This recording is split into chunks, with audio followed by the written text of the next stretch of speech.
L'émotion est toujours très vive à Grenoble, 48 heures après la mort de Lilian Dejean, tué par un chauffard dont il voulait empêcher la fuite. Plusieurs hommages ont été rendus à cet agent municipal, père de 2 enfants, l'un très officiel au pied de l'hôtel de ville de Grenoble, d'autres plus spontanés comme celui organisé par ses collègues de travail. Sa famille et ses proches aussi ont tenu à se réunir, mais sur les lieux du drame, l'un de ses frères a alors pris la parole. Je pense à tous à vous remercier d'être venus pour cette marche pour mon frère, en l'honneur de mon frère.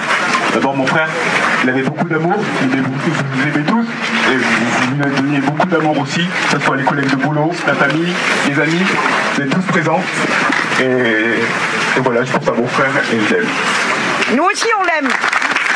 L'un des frères de Lilian Dejean hier au cours d'un des nombreux hommages rendus à cet agent municipal de 49 ans.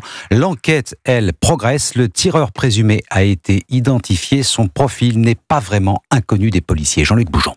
L'étau semble se resserrer sur le principal suspect, un homme de 25 ans originaire de la banlieue grenobloise. Un homme déjà connu de la justice pour des faits de vol, violence ou trafic de stupéfiants, a indiqué hier le procureur de Grenoble. Un homme condamné à plusieurs reprises et qui était encore incarcéré il y a 1 an. Il s'était d'ailleurs fait remarquer durant sa détention pour avoir participé avec plusieurs comparses à un passage à tabac d'un autre détenu qui, lui, avait failli perdre un œil. Pour cette affaire, le suspect du meurtre de l'agent municipal avait été jugé puis condamné à 4 mois de prison ferme en plus.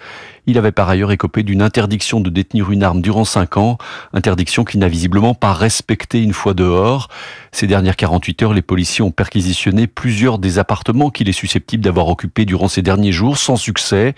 Des policiers qui ont également passé au peigne fin l'Audi RS3 immatriculé en Pologne, un véhicule de location qui serait passé de main en main et qui aurait été aperçu à de nombreuses reprises dans l'agglomération grenobloise ces dernières semaines. Grenoble, Jean-Luc Bougeon, Europe 1.